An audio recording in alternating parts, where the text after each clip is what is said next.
میں نے ہاتھ جیب میں ڈالا اور پھر پورا منظر بدل گیا۔ بارش کے بعد سارا پارک نکھر گیا، درخت، پتے اور پھول پورے رنگوں کے ساتھ کھل کر سامنے آ گئے۔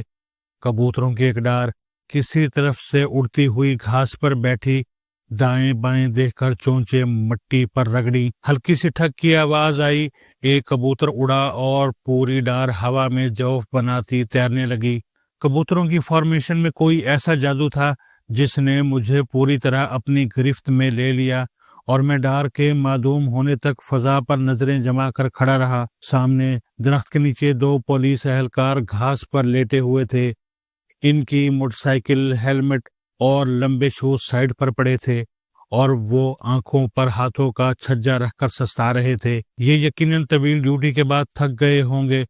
واکنگ ٹریک پر صبح کی بارش کے آثار ابھی تک باقی تھے۔ پاؤں ریت میں دھنستے تھے اور ریت کے ذرے تلوے کے ساتھ چپک جاتے تھے۔ گھاس سبز تھی، لیکن نہیں ٹھہریے، کچھ زیادہ ہی سبز تھی۔ میں نے یہ رنگ اس سے پہلے کبھی نہیں دیکھا تھا۔ مرگلا کی پہاڑیوں کے سرمئی سائے دور سے نظر آ رہے تھے، اور وہ سفید غبار میں لپٹی ہوئی تھیں۔ ہوا کے ساتھ ساتھ غبار کبھی دائیں اور کبھی بائیں سرک جاتا تھا، اور ہوا میں بھی ایک تراوت، ایک تازگی تھی۔ میں نے لمبی سانس لی اور میرے پورے وجود میں توانائی کا دریا بہنے لگا، اور میں سرشاری میں ڈولنے لگا۔ وہ زندگی کا ایک شاندار لمحہ تھا، اور اس لمحے کو ابدی بنانے کے لیے چنار کے درخت سے ایک گلہری نیچے اتری اور حیرت سے میری طرف دیکھنے لگی۔ اس کی آنکھوں کے بنٹے تیزی سے دائیں بائیں لرز رہے تھے۔ جانوروں کی بے چینی کا مرکز ان کی آنکھیں ہوتی ہیں۔ یہ آنکھوں کی پتلیوں اور ڈھیلوں سے اپنی پریشانی کا اظہار کرتے ہیں، اور وہ بھی آنکھوں کے ڈھیلے گھما گھما کر مجھے بتا رہی تھی، میں تم سے گھبرا رہی ہوں۔ میں کھڑے ہو کر اسے دیکھنے لگا، اور وہ کینگرو کی طرح اگلی ٹانگیں اوپر اٹھا کر مجھے گھورنے لگی، اور میں اسے پیار سے دیکھنے لگا۔ کائنات میں اس وقت صرف ہم 2 تھے۔ میں نے وہاں کھڑے کھڑے محسوس کیا، ہم انسان اگر کسی جانور کو پیار سے دیکھیں تو ہمارے درمیان اجنبیت کی دیواریں گر جاتی ہیں، ہم ایک دوسرے کے دوست بن جاتے ہیں، اور ہم بھی بن گئے۔ اس کی آنکھوں کا خوف آہستہ آہستہ معدوم ہو گیا، اور وہ اطمینان سے اپنے ہونٹوں پر زبان پھیرنے لگی۔ میں آگے چل پڑا۔ پارک کی 2 سائیڈز پر ٹریفک بہہ رہی تھی، لوگ ہارن بھی بجا رہے تھے، اور افراتفری میں ایک دوسرے کا راستہ بھی کاٹ رہے تھے۔ لیکن اس لمحے مجھے یہ افراتفری اور آپا دھاپی بھی اچھی لگ رہی تھی۔ میں بیزاری محسوس نہیں کر رہا تھا۔ ماحول کے تمام اجزاء اپنی اپنی جگہ پر تھے، اور ان کے تمام رنگ بھی سلامت تھے۔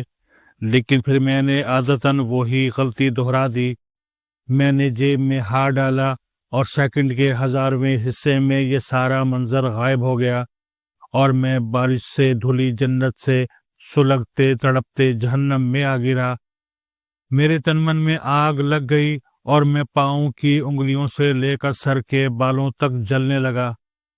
میں کہاں تھا، اور میرے ہاتھ اور میری جیب میں کون سا ایسا پش بٹن تھا جس نے پورا منظر بدل دیا؟ میں اپنے گھر کے قریب گرین بیلٹ کے واکنگ ٹریک پر تھا۔ میں ٹینشن کے خوفناک فیز سے گزر رہا تھا۔ اوپر نیچے 4-5 بری خبریں سنی تھیں، لہٰذا چپ چاپ اٹھ کر واک شروع کر دی تھی۔ انسان کی فطرت ہے، یہ ٹینشن میں کندھے جھکا لیتا ہے، اور آنکھیں زمین کے ساتھ چپکا کر لڑکھڑا کر چلنے لگتا ہے۔ میں بھی اس وقت لڑکھڑا کر چل رہا تھا۔ اچانک موبائل فون کی اسکرین چمکنے لگی۔ کوئی اجنبی مسلسل فون کر رہا تھا۔ میں نے شدت جذبات میں فون آف کیا اور اسے جیکٹ کی جیب میں ڈال لیا، اور بس اس کے ساتھ ہی سارا منظر بدل گیا۔ مجھے پوری کائنات دکھائی دینے لگی، اور یوں محسوس ہونے لگا جیسے میں جنت میں پھر رہا ہوں۔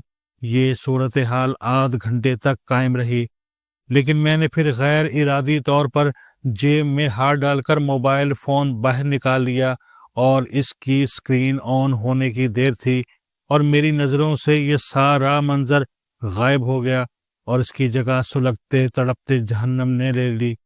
مجھے پتہ چلا ڈالر نے ریکارڈ توڑ دیے ہیں۔ स्टॉक एक्सचेंज जमीन पर आ गिरी है। सुप्रीम कोर्ट ने 5 रुकनी बेंच बना दिया है। इमरान खान सर पर स्याह बॉक्स ओढ़कर अदालत जा पहुंचे हैं।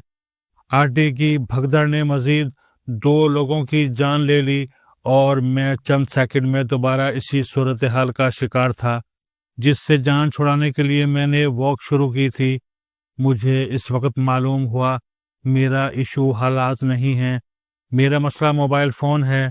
ये हालात की शिद्दत में 1000 गुना इजाफा कर देता है। हिंदी ज़ुबान की कहावत है, शैतान इंसान के कान में पेशाब करता है और मोबाइल फ़ोन आज के दौर का शैतान है। ये हमेशा आपके कान में मूतेगा।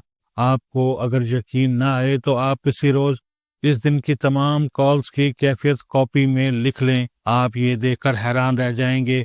फ़ोन की हर कॉल और सोशल मीडिया की हर झलकी के बाद आपके स्ट्रेस में 1000 गुना इजाफा हो गया था और आप शाम तक खुदकुशी, हार्ट अटैक या कत्ल तक पहुंच चुके थे।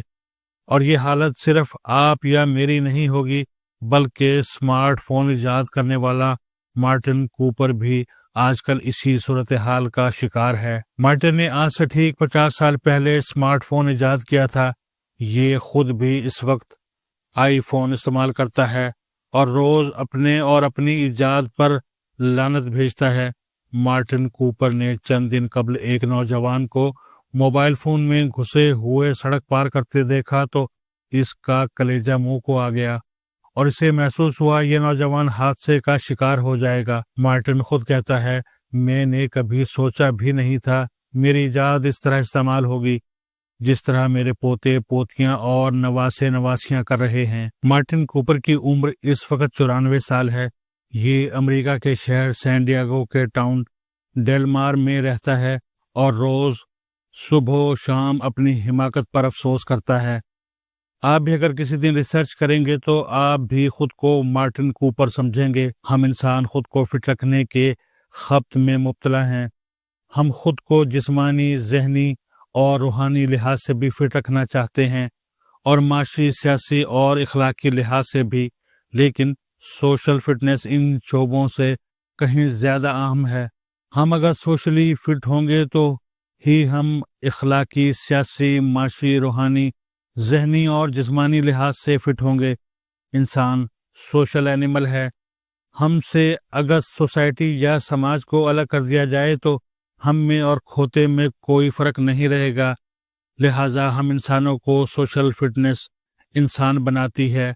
और सोशल फिटनेस क्या होती है? ये होती है दूसरों को स्पेस देना, दूसरों को भी इंसान समझना, इनके जज्बात, इनके एहसासात और इनकी रिवायात का एहतराम करना। लेकिन बदकिस्मती से मोबाइल फ़ोन ने हमारी सोशल हेल्थ मुकम्मल तौर पर बर्बाद कर दी है और हम जानवर बनकर रह गए हैं।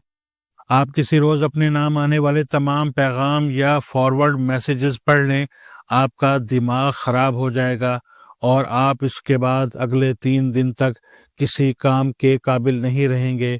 और आपने अगर एक बार सोशल मीडिया के गटर में झांकने की गलती कर ली तो फिर आप सीधे साइकोलॉजिस्ट के पास जाएंगे और नींद की गोलियां खाएंगे। लेकिन ठहरिए, अब तो साइकोलॉजिस्ट भी मोबाइल फ़ोन के असरात से महफूज नहीं हैं। इनके ख्यालात और अल्लाह दिता उदास के ख्यालात में अब कोई फ़र्क नहीं रहा। ये भी मरीजों से पहले पूछते हैं आप किस पार्टी से हैं और फिर इलाज शुरू करते हैं। मैं अपनी टेंशन, डिप्रेशन और फ्रस्ट्रेशन का डाटा बना रहा हूँ। मैं 13 साल के तजर्बे के बाद इस नतीजे पर पहुँचा हूँ। मेरे आज तक जितने भी लोगों से ताल्लुकात ख़राब हुए, इसकी वजह मोबाइल फ़ोन था। मार्टिन कूपर के इस बदबख्त आले ने मेरे कान में मूता। मैं भड़का और दूसरी तरफ मौजूद शख्स से भिड़ गया। मैं जब भी डिप्रेशन, टेंशन और एंग्जाइटी का शिकार हुआ, इसकी वजह मोबाइल फ़ोन था। चुनांचे मैं अब सोशल फिटनेस के लिए मोबाइल फ़ोन का इस्तेमाल कम से कम करता चला जा रहा हूँ। मैं 2 साल से सोशल मीडिया के मैसेजेस नहीं पढ़ता। चुनांचे लोग मेरे बारे में क्या कहते हैं मुझे पता नहीं होता। मैंने नए नंबर सेव करना भी बंद कर दिए हैं। मुझसे कोई इख्तलाफ करे या इतराज़ करे तो मैं किसी चीज़ की वजाहत नहीं करता, सीधी सादी माफी मांग लेता हूँ। गो 95% लोग इसके बावजूद मुझे माफ नहीं करते, लिहाजा मैं मार्टिन कूपर पर लानत भेजकर खामोश हो जाता हूँ। मैं जल्द इंशाल्लाह मोबाइल से मुकम्मल जान छुड़ा लूंगा और बिल गेट्स और वॉरेन बफेट की तरह मोबाइल फ्री जिंदगी गुजारूंगा। और अगर मैं ऐसा ना कर सका तो फिर आप यकीन करें मुझ में और शेख रशीद में कोई फर्क नहीं रहेगा। हम दोनों गलियों में कागज इकट्ठे कर रहे होंगे।